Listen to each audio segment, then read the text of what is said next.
Welcome to JackHorney.com show.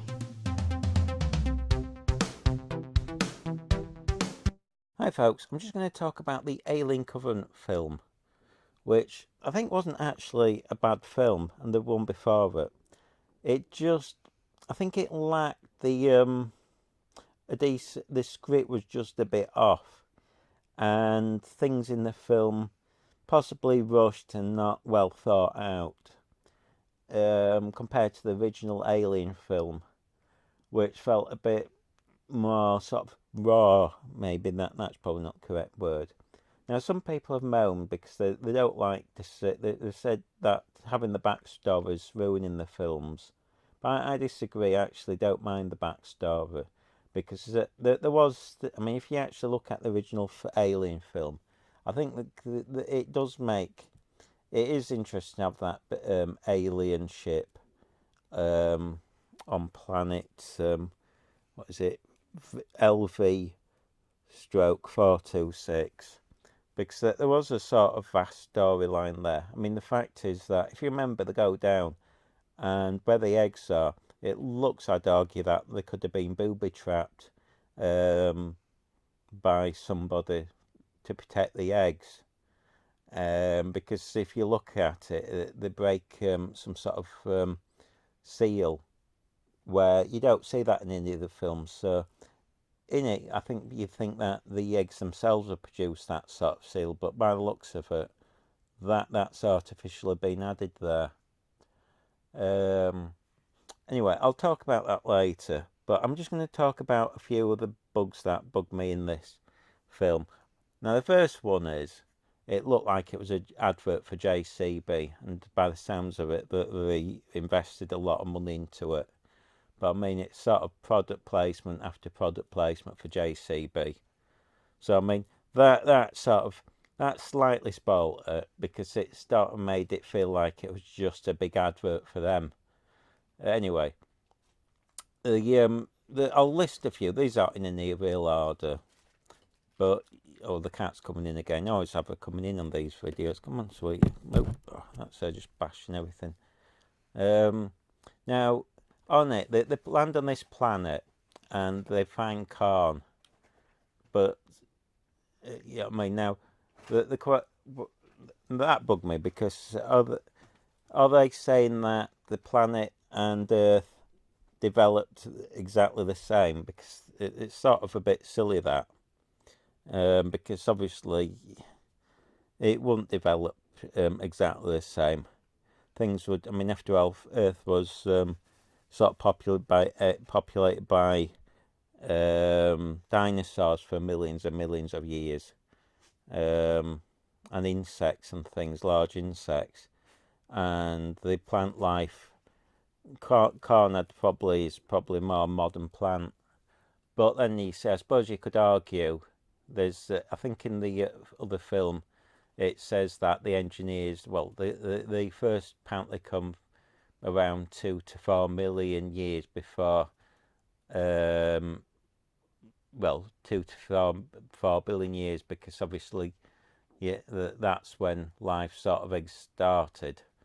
On one site it says 4 to 2 billion years, but I presume it'd be a lot less than 4 billion, because I think the planet's 4 billion years old, but it'd been taken millions, possibly billions of years for it to settle down before you could even start any form of life. I mean, it'd probably be too hot and whatnot. Anyway, and then I think there's in the film it suggests that there's engineers, physics, Scotland,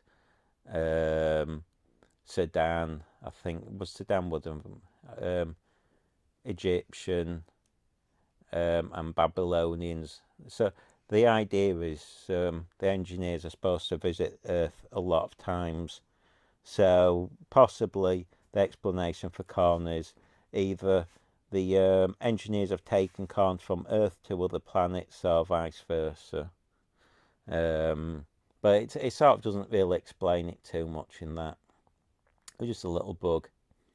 Now the other bit, and maybe I misunderstood this, but the ship when they go to it, they first see this crashed ship where they've landed. But later in the film, sorry, the cats are driving me nuts in the background.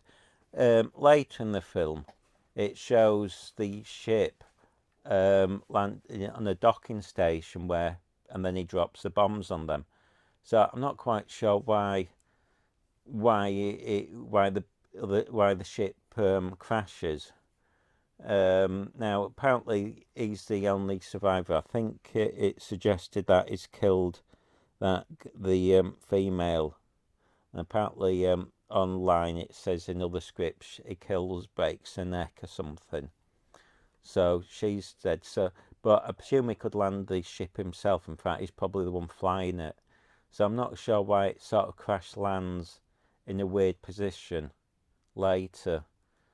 I mean, well, not later, but you see that to begin with.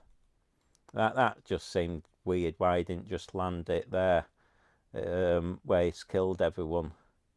It didn't make sense, that, unless he had to wait for. I don't know. It just seemed a bit weird.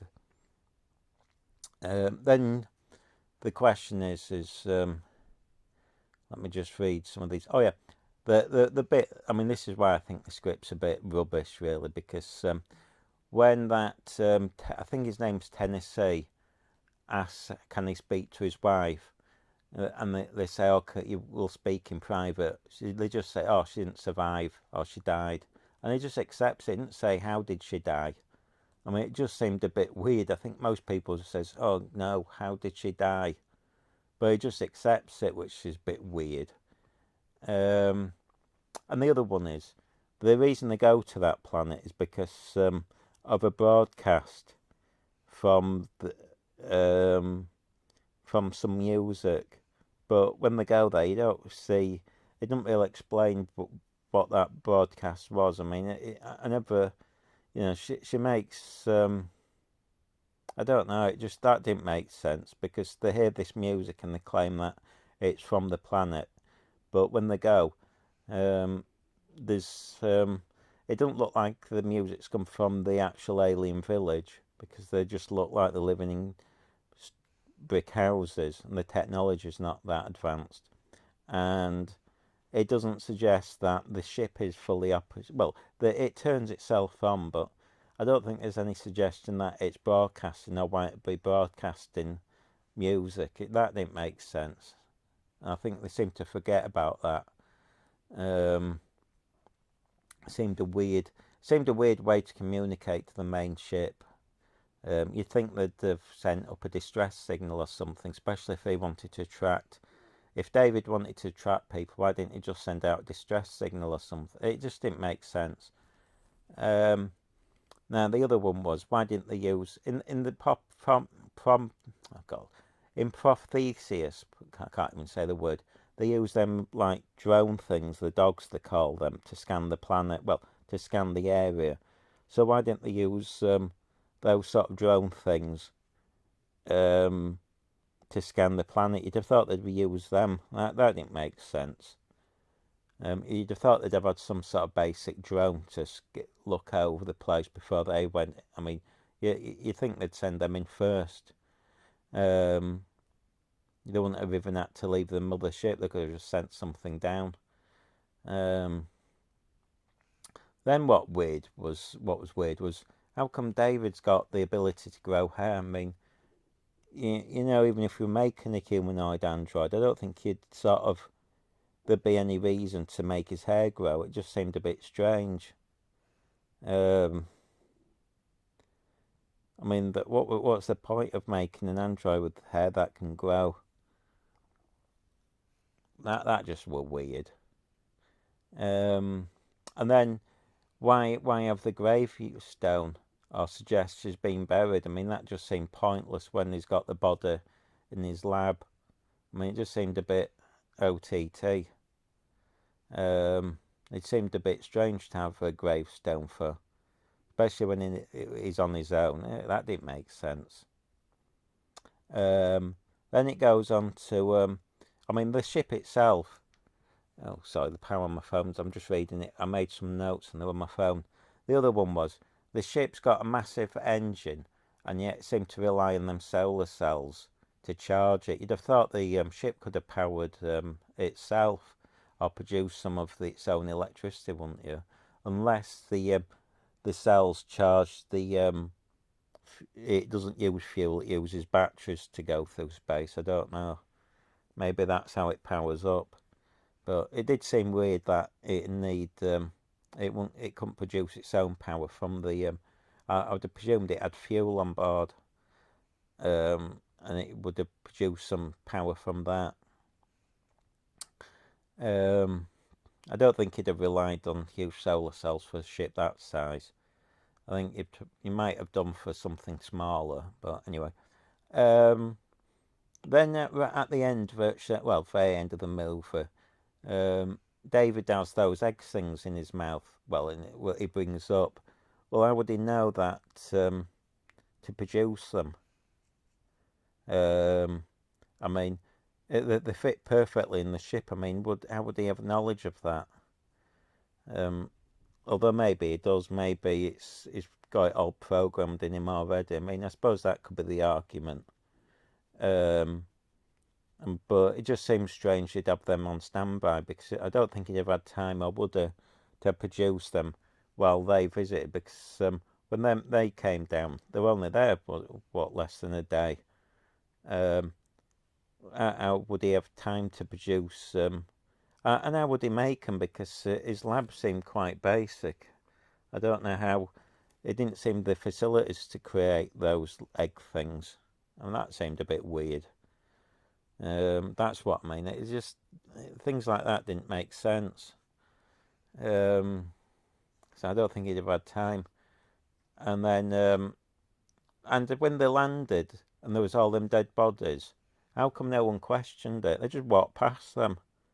And they didn't even go, oh, let's have an investigation. You'd have thought they'd have looked at the other buildings where they lived in case there was technology that, or even gold or something, that would be valuable to them.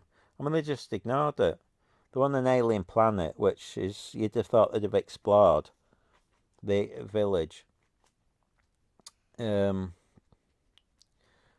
by the way, on one website, a few people have suggested they're not the proper engineers. They're just, I think the idea is that they've been created by the engineers like Earth has.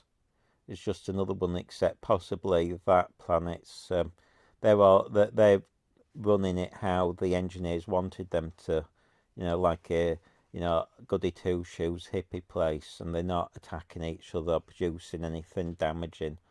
I think that might have been the Khan reference, where it's suggesting that they're just living a simple life. Because if you look, there's nothing there to suggest that they're that advanced, even though they look more advanced. So they probably just meet the engineers from time to time and have a chat with them. Anyway, let's see. Oh, and wouldn't the plants have died off by then? Because if it's supposed to be like Earth, wouldn't they need such as birds or insects or something like that to spread the seeds? I mean, the argument is as if all the bees die on Earth, all the plants would die out. I mean, it's not. Anyway, I don't know. And possibly wouldn't the plants themselves have been perhaps they'd have been subjected to being taken over by the alien. I mean, there's them little pod things which look like dust comes out, which again that didn't make sense, because it suggested that the dust could have intelligence or something. Weird that was. That didn't make sense to me. And surely that dust thing could have attacked the plants as well. Anyway, I don't know. And even if it just didn't make sense. I mean, the other one is, why didn't he keep them aliens alive to experiment on? Because by the sounds of it, he needed, if you're going to create these lives, alien things, you'd have thought you'd have had a lot of people to. You wanted to keep as many creatures alive. You wouldn't have killed them all off straight away, so you could experiment. I mean, they had, it basically killed off everything he required. And by the way, it does make, to me, wouldn't you have thought that the Mars Superior wouldn't be an advanced life form for David to create? It wouldn't have been wanting to create android life. I mean, surely that had been the Mars Superior, because then, even at the beginning, it says he's not going to die.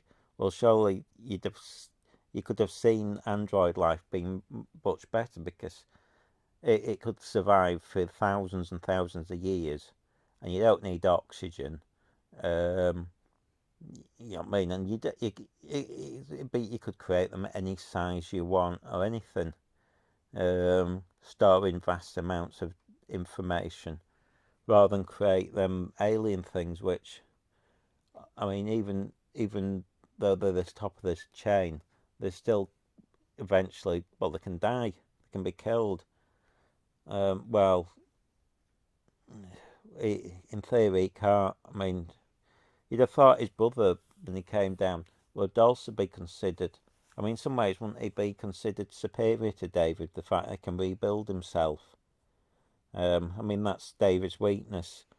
If he gets damaged, he hasn't got the inbuilt technology to rebuild himself. Well, his brother did. This is a bit weird, but it was quite clearly. I mean, where it was clever is that it was sort of built on Greek mythology, and I think the suggestion in the film is, in the first two anyway, is that the Greek mythology isn't actually sort of stories from Earth. That it sounds like, I think the idea is they're being told by they're about aliens, and possibly the aliens have told them. It could be the Greek mythology, could be the aliens' religion, so they're just passing it on. So in it, they talk about eating children, and a child popping out of a god's head, and I think the film suggests that rather than them being sort of stories of fantasy or something, they're actually real stories that happened to the engineers. So the child coming out of the god's head is actually an alien, one of these alien things, popping out. And then you've got it's sort of about mortals sort of becoming gods, and gods becoming mortals again.